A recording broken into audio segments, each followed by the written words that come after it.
And we're back. So, I'm in the mood for what we Irish people call some different plastic ratchet screwdriver. I have several of them. Time to have some fun.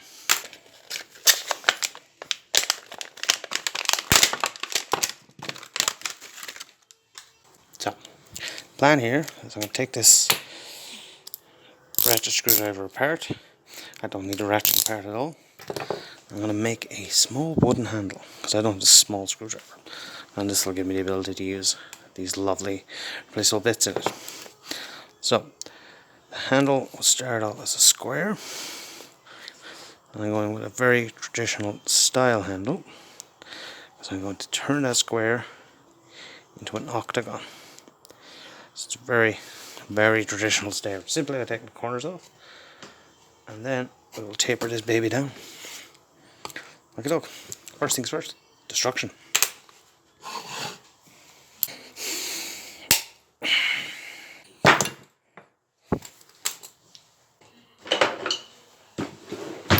Use a screwdriver to fix the screwdriver apparently.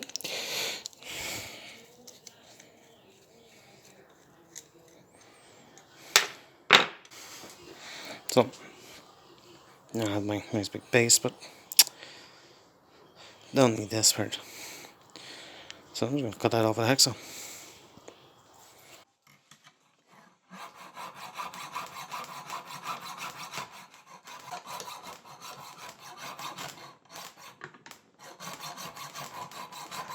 Yeah, so it's all going well. Not. I cut out the 10 minutes or so swearing. So here's really quickly how to put a blade into a junior hacksaw.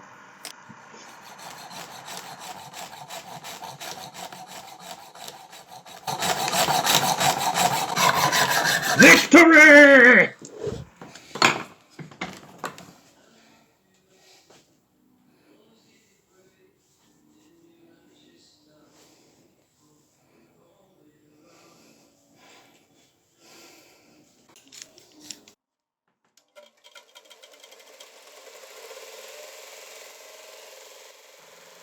So now that I have this nice wrap, I'm going to bring it over to the angle grinder and flatten two sides.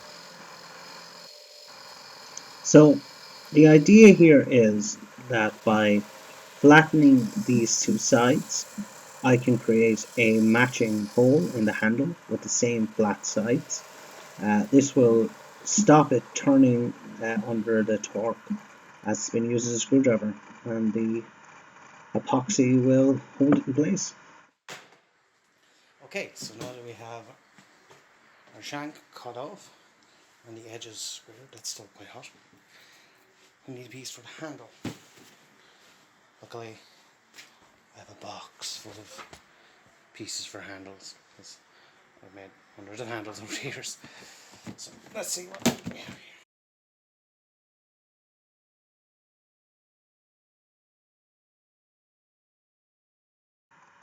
So what you want for a handle is an ash or a hickory or a maple, something that's hard and springy and absorbs all of the shock treatment that you will get in a handle. Now in this case it's only a screwdriver, so it's not going to get a huge amount of that, but I'm still going to use an ash here. I like to bring this piece and I just moved straight. past all the messing It's around fairly looking good. for the piece. So left the box away for another day. Time to get shaping this baby. So I want this to be a short palm screwdriver. So this is an example I have. I'm going to use that as my reference point for how much handle I'm going to put on here.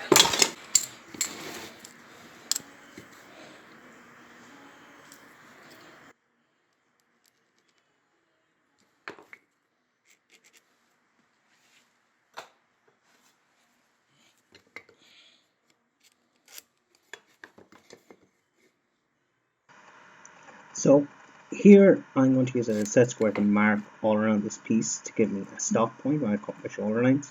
Normally I would recommend having a face edge and face so that you are always working from the same edge, and this is the best way to get around. but a good tip is to use the pen like I am on the edge of the previous line to make sure you get the crispest and most accurate cut around. Okay, so I shall make a couple of marks here. My faces. Bring it down, make it smaller. I'll strike those lines down. And I still have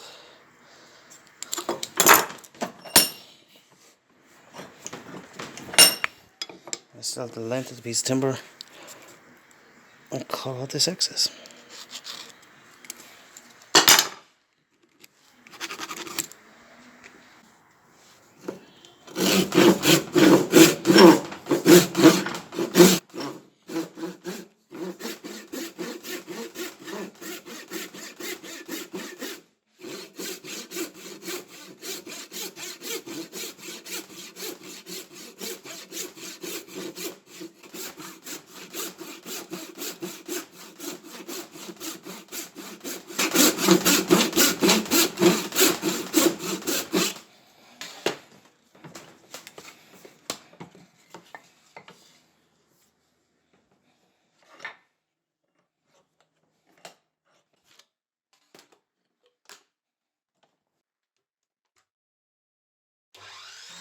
I'm just going to apologize for the next couple of scenes because it was raining like hell where I work, and it's a tin roof, so there is a lot of background noise. Oh, always very PPE. So the saw left some pretty rough marks. The outside here is cut into shape, which I expected. So now I'm going to bring it down to a nice square with my plane. This is my 4.5 smoothing plane. I love this baby. So when planing,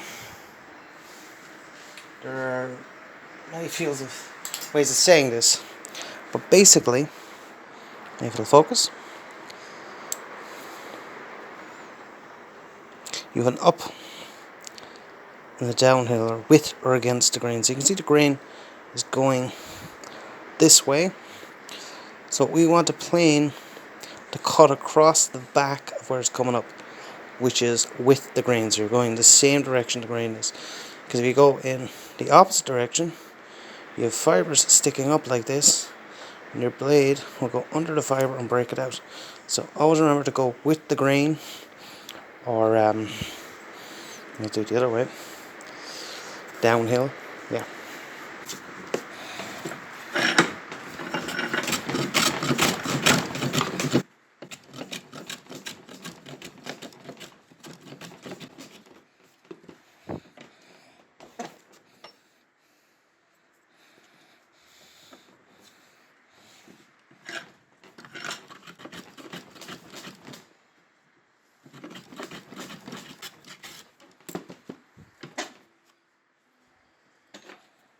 So here I'm just marking what the square edge will be, a small engineer square, and I'll plane down to that edge, giving me a nice square to work with.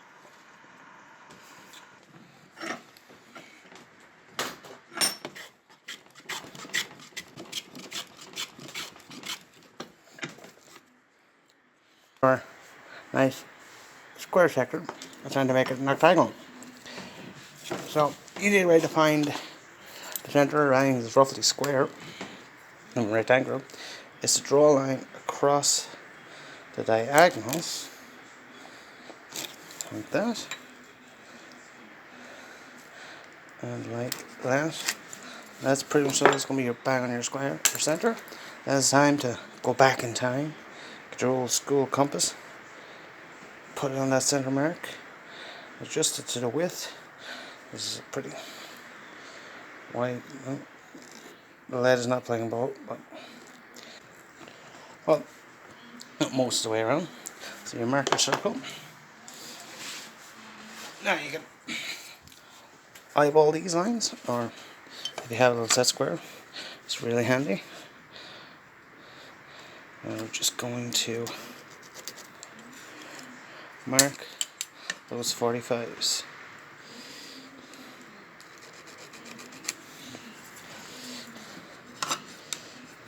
So where the circle intersects the diagonal line, it's where you're going to put your cross line.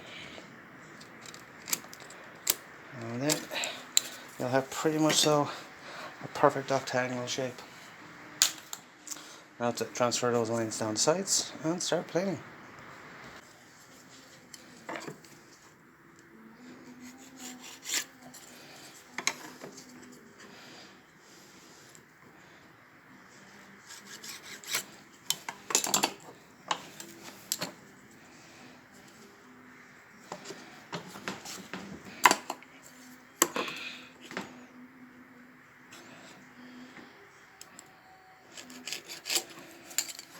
You don't need to see me doing this on the other two sides, so I'm just going to jump straight to the planing.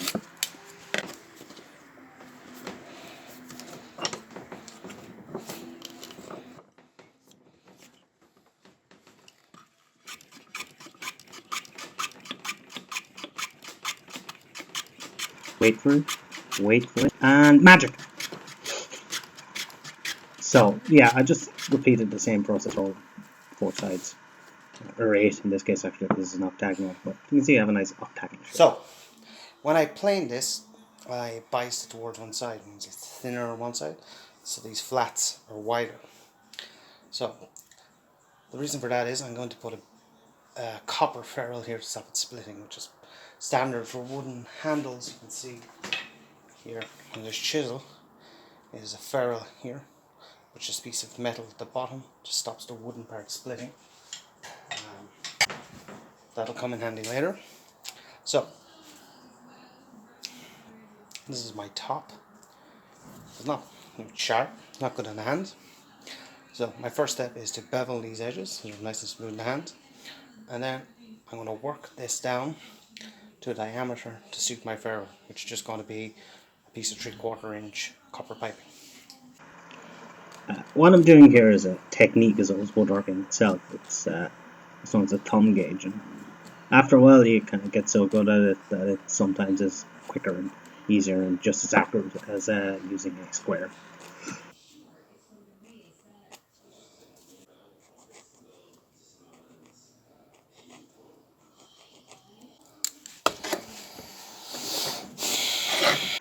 From this angle, a lot of this trimming is going to seem quite dangerous, but I assure you to remember that I am a trained idiot. All joking aside, I'm very conscious when I'm doing this kind of pairing to make sure my hand is well below the path of the chisel. From this angle, it does look like it's about to hit it, but it's nowhere near. I'm always working up and away from my hand, which is good operating procedure. At this point you might be wondering, why hexagonal? Why not just leave it square? Well, hexagonal feels a lot better in the hand. It kind of fits in there naturally in this part of your hand. But the main reason is hexagonal things don't roll. So if we take our hexagonal handle and I drop it, as soon as it hits a flat face, it stops. So you take this cheap chisel as an example, and I drop it. Remember what I said earlier about being a trained idiot?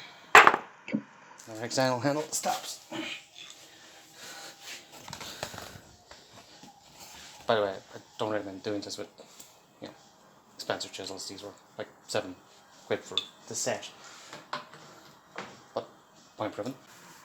Yes, indeed, I am a professional idiot. What I'm doing is marking for some scoops that will go down to the ferrule. This is both to thin out the material and to give a finger point to put your finger, obviously, and get a bit of traction. Now, later on when I fit the ferrule, I will recut these scoops because I underjudged them on this first run. So, this bit is pretty simple. Centering the piece of brass, in this case actually it's a piece of copper, on my X line, and I'm going to work down to that line. That's where I'm going to put in the copper ferrule. But ultimately this would end up being a little bit off square, so I probably should have done this with the compass to as close as I can and finalize it the way I finalize it later on.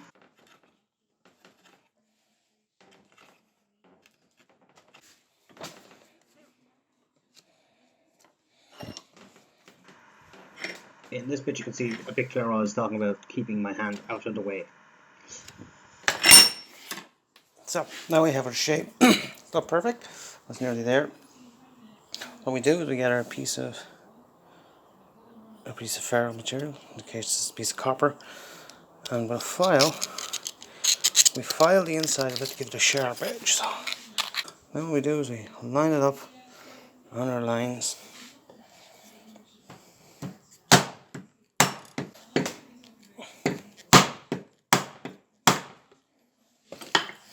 It's a really deep imprint that we can follow down this. Now I'm going to push this back a bit further. We're going to come down maybe about 1/4 of an inch. 6 mil.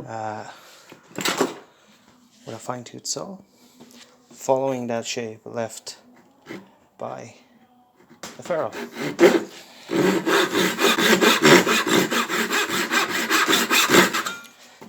This is a screwdriver, so it's not getting high impact, so it doesn't need quite as wide a ferrule as here. It's about ordinary an inch. This is just to stop ash splitting when we hammer in our barrel that we flatten 2 sides of to stop it spinning. We put that in with epoxy.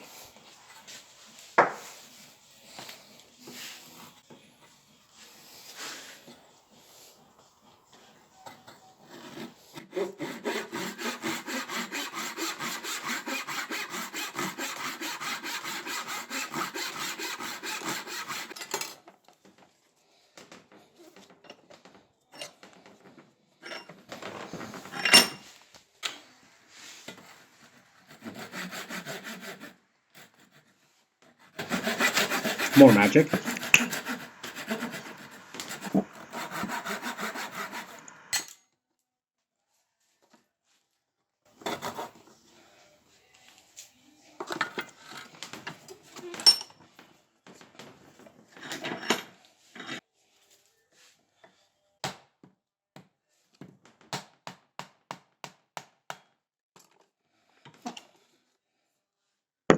What I've done here is I've actually the outside edge of the copper pipe to help it cut down. You have not to go too mad with this because what you can end up doing is splitting the entire handle, but it does give you a nice sharp edge to work to, and it's beautifully tight when they're done.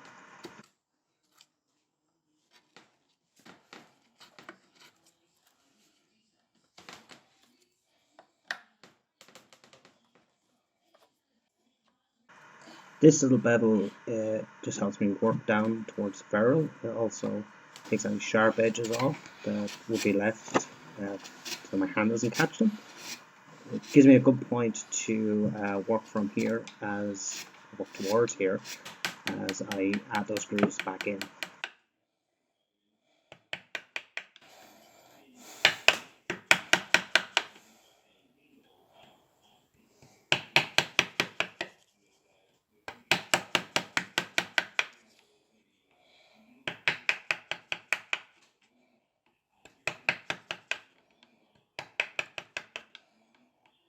I lost the actual footage of fitting the ferrule here, but I just hammered it down and then leveled it off using a fine file flush with the top of the handle where it comes through. It's very soft copper and very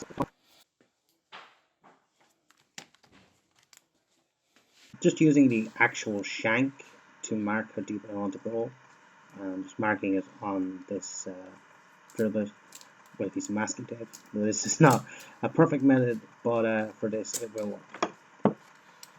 So this initial hole is going to be the width of the shank itself. I'll do a smaller one, which will be equal to the width of the flats.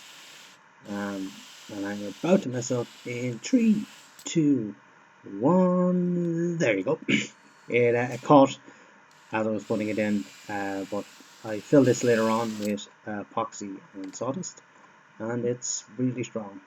And as you can see, it's pretty tight. I'm testing it with a hammer there, and I ended up having to use a vice grips to get it out.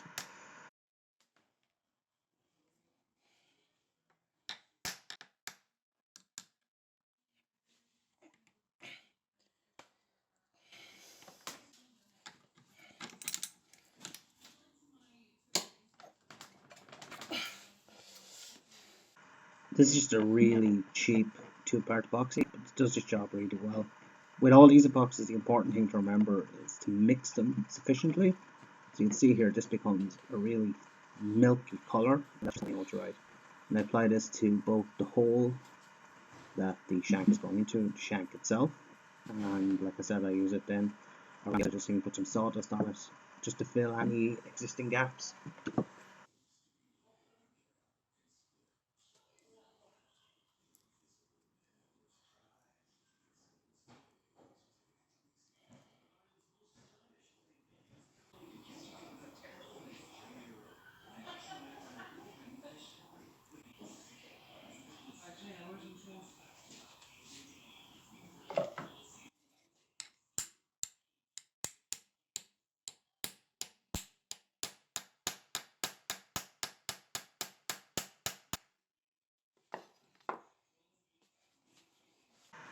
Here I am about to just shove sawdust in around all that epoxy, tap it in with a piece of wood just to make sure it fits down there. Once this sets, it'll be rock hard and it'll fill all those gaps beautifully.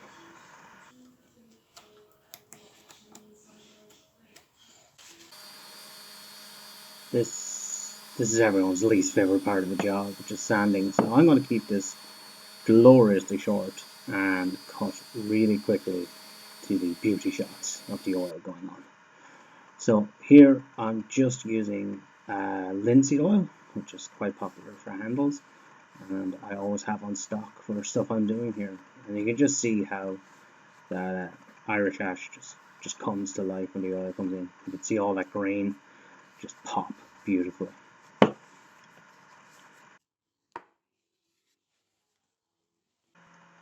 All that's left now is to use it. I love this, and I found so many uses for it since I finished it. So yeah, I highly recommend you make one. And yeah, wait till the next scene where I kind of go through all the things that went wrong and all the things I'd improve on for the next one. It's been a joy.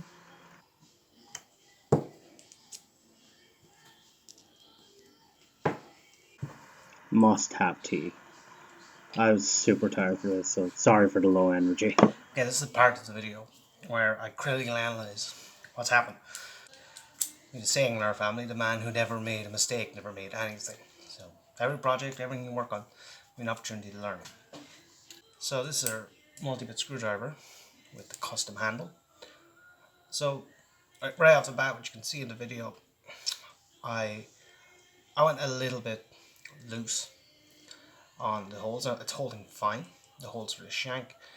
My plan was to chisel that out to get it really tight, but I couldn't get the exact diameter drill bit, so end up a little wide now. I've used this, I've dogged this since I made it, last couple of hours, deliberately seeing if it'll break, and it doesn't seem to. Again, on the inside here we have two flat surfaces that are tight, and also keying it like that gives the epoxy a really hard place to grip, so it really hasn't went Weeks. anywhere.